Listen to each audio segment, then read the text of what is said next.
Hey Mike, this is Frank from Max Digital, and I wanted to shoot you over this quick video with some specific things that you guys can do yourselves to help bring in more business just by better utilizing both your website and a Google Business profile. So I see that you guys do landscaping down in the Tampa area. So I did a quick search on landscaping companies in Tampa, and here's the results page that comes up. And since 90% of the people never click past the first page, if you're looking to grow the business, you're going to want to get onto as many of the three different sections of this page as possible.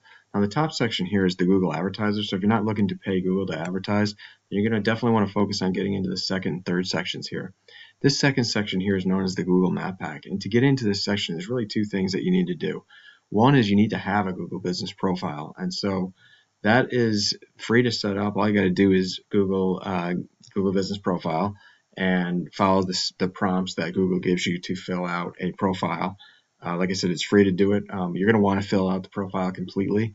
And that is going to be step one. Step two is going to be, because Google is a popularity contest, they look to see who are the most frequently mentioned landscaping companies in the Tampa area across the whole internet. So you want to get your business listed across the internet as much as possible, and definitely more than your competitors here do. So the way businesses handle that is they register their business in multiple online directories. And so there's thousands of directories out there like Yelp.com, Angie's List, Nextdoor.com, just to name a few. Many of them are free to join, but it does take time to go out to each of those sites and register your business with your business name, address, and phone number entered consistently in all those directories so it doesn't confuse Google. They see all those registrations as belonging to one company, and you begin to outnumber your online mentions as compared to your competitors here. So 30 to 40% of the businesses, 30 to 40% of the traffic is going to go to the businesses in this section. So it's critical if you are looking to grow to get into that section. And then the last section of the page is known as the organic listings. And to rank high in the organic section here, it's based on the strength of your content and backlinks profile. So I wanted to compare your content and backlinks to this Medscape Landscaping Tampa company, which is the number one landscaping company in Tampa, and they follow just behind this Yelp.com directory site. So let's just take a look at your content here. One thing I wanted to mention was that Google does look for 1,500 to 2,000 words on the home page for you to be considered an authoritative site or an expert in your niche. And so right now you have about 400 words. Your competitor site, that Medscape site here, has about 1,800 words. So you would definitely want to shoot for about 2,000 words to get onto this homepage so that you can begin to be seen by Google as kind of the expert in this space in your area. So you don't want to just add any content. You want to make sure that your content is dense with local buyer intent keyword phrases. These are the words that people are actually frequently typing into the Google search bar and the phrases that you want your business to be found for online. Since you're a service provider, you're going to want your keywords to reference both the service you provide and the location you provide those services in. The more that these keywords are mentioned in your content, the more relevant Google is going to see your site to the search phrase. So I just wanted to show you what I'm talking about here. So I use this site here called Ahrefs to just look at different websites and some of the analytics of those sites. And so you can see right now you're you're ranking for 10 different keyword phrases. They're not bringing you any traffic though at this point in time. And I wanted to show you, if I click into it, you can see what keyword phrases you're ranking for.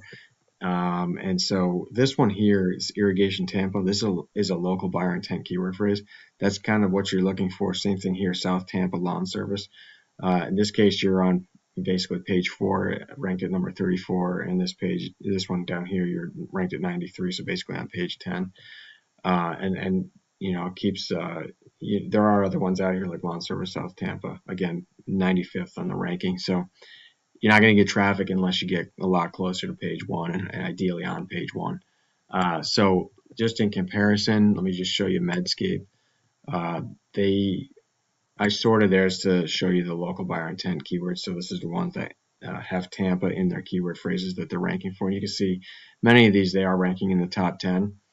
And you can see here, this is the average search volume for each month for each of these keyword phrases. So you can see if you were to add all these together, there's over 1,000 searches per month for people looking for landscapers in the Tampa area.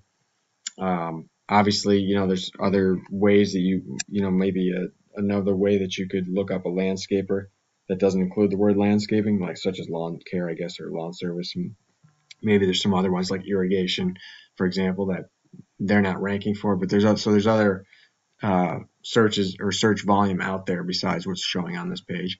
But that is a significant amount of volume, and so if you were ranking on the first page, you'd be able to participate in that volume. And obviously, if you were ranking the map pack and in the organic section, you're kind of doubly participating. So that's the first thing I wanted to show you. Content, just it's about the number of words you have on your page, as well as the keyword phrases, and making sure that you have those local buyer intent keyword phrases fairly densely within that content, so that it's very easy for Google to recognize you as, or your page as, the most relevant page for the search phrase. So that's, again, content. The last thing I wanted to talk about was backlinks. And so backlinks are just links from other websites over to your website, and they act as an endorsement of your site and bring legitimacy to your site in Google's eyes, because Google sees that your site is important. It must be relevant if other sites are linked to it. So you want to have more links to your site than your competitors do. Right now, you don't have any links to your site. So that is not, you're not able to get kind of a boost in the ranking because of the backlinks. Your competitor here has 418 backlinks from 354 unique referring domains. So you would want to continue to add backlinks to your site. It's important that you don't just add any backlinks. Backlinks need to be good quality backlinks. You could be penalized in your ranking if you are linking to sites that are not trusted by Google. So every site has a trust score. That's this DR score. And the higher the DR score, the higher the trust is with Google. And so those are the sites that you're going to want to link to. So you can click on this, your competitor referring domain, and see who they're linked to, and try and go get those same links pointed back to you for those that have the higher trust score with Google. So that's basically what I wanted to cover. If you have any questions, feel free to reach out. Hopefully that was helpful. If you have any, if there's anything that I didn't include that you'd like to see in a future video, you can certainly let me know about that as well. Anything that you might need help with, I'm happy to help you do that. So just let me know. Look forward to hearing from you. If you wouldn't mind just responding to the email to let me know that you watched the video and whether it was helpful or not, I'd greatly appreciate that. Thanks, and have a great day.